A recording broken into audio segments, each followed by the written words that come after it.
Assalomu alaykum aziz yurtdoshlar, aziz aka-uka, opa-singil, birodarlar, qadrdonlar. Zulhijja oyi boshlandi.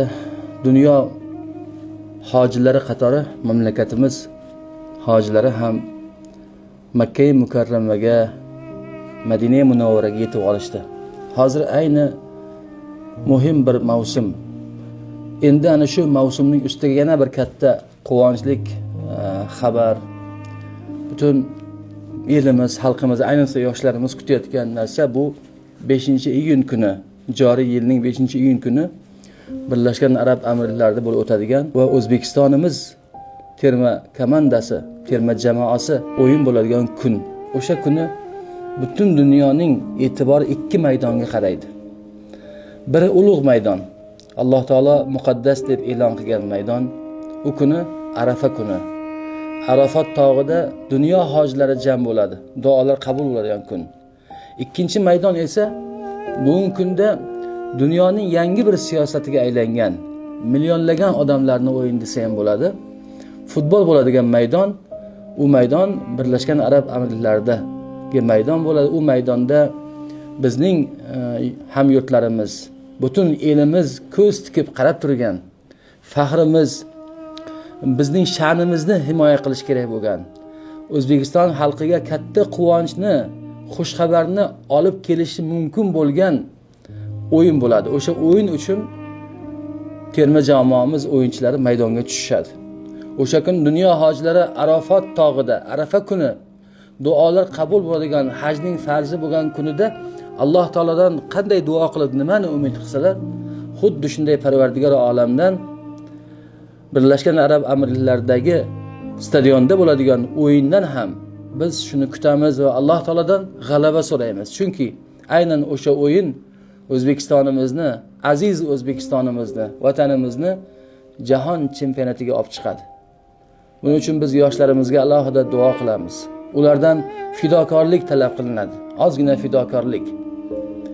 Men bir diniy soha xodimi sifatida va shu yurtning bir a'zosi, bir vakili sifatida va futbolchilarga duo beradigan vakolatdagi imom xatib sifatida futbolchilarimizga aynan futbolchilarimizga va ularning muxlislariga, fan klub a'zolariga, muxlislariga bir shiorni eslatib qo'ymoqchiman va shu shiorni o'zlariga olsalar albatta foyda bo'ladi deb hisoblayman. Bu shior ushbudir. Allohga hamma narsa oson. Alloh bilan hamma narsa oson. O'yinchilarimizga Alloh bilan birga bo'lishlarini, qalblarida Alloh bo'lishlarini tilab qolaman. Oyoqlari to'p tepar ekan, yugurishar ekan, ko'zlari maydon bo'ylab harakat qilar ekanlar, lekin qalblarida Alloh bo'lishini eslatib qolaman. Chunki bu quruq shunchaki o'yin emas. Bu o'yin mamlakatimizning, tariximizning, aziz xalqimizning va kerak bo'lsa porloq kelajagimizning bir ko'rinishini belgilaydigan, dunyo maydoniga O'zbekistonimizni baralla eslatadigan o'yin bo'ladi. Biz albatta yoshlarimiz bilan birgamiz, ularni qo'llab-quvvatlaymiz va ularga aytamizki, Alloh qalbingizda bo'lsin. Sizni o'sha kuni oyog'ingizda koptok bo'lar ekan, qalbingizda Alloh bo'lsin. Yurt, xalq, tarix, ajdodlar oldidagi mas'uliyat bo'lsin. Ozgina fidokorlik bo'lsin, albatta g'alaba qozonasiz. Va siz sabab butun xalqimiz o'sha kuni g'alabani nishonlaydi. Inshaalloh karim. Va u kunga sanoqli kunlar qoldi.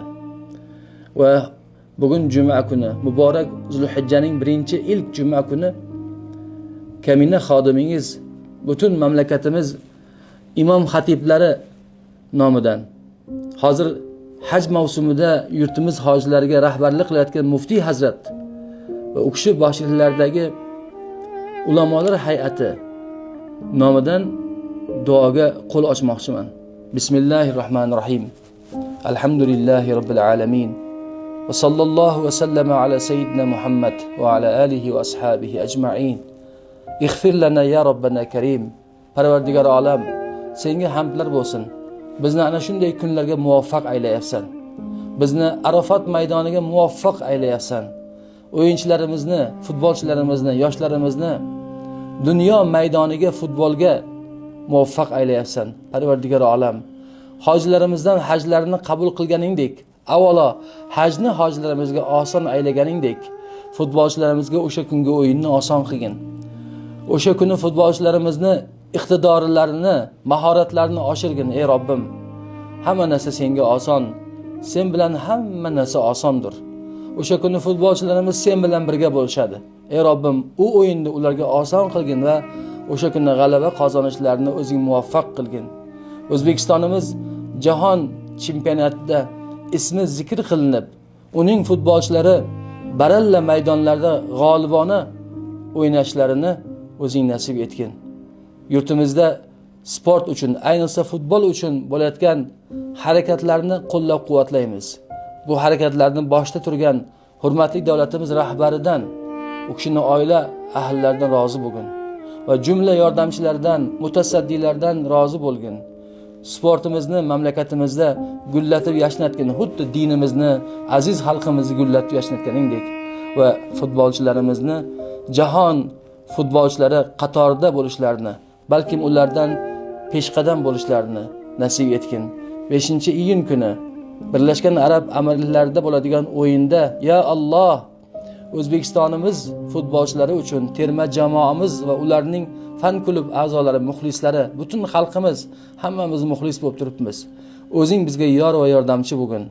U kuni qalbimizdasan, o'sha kuni va hamma vaqt ey Robbal alamin, o'zing g'alabani muvaffaq qilib bizga ne'mat qilib ato etgin. Va sallallohu va sallama ala sayyidina Muhammad va ala alihi va sahbihi ajma'in.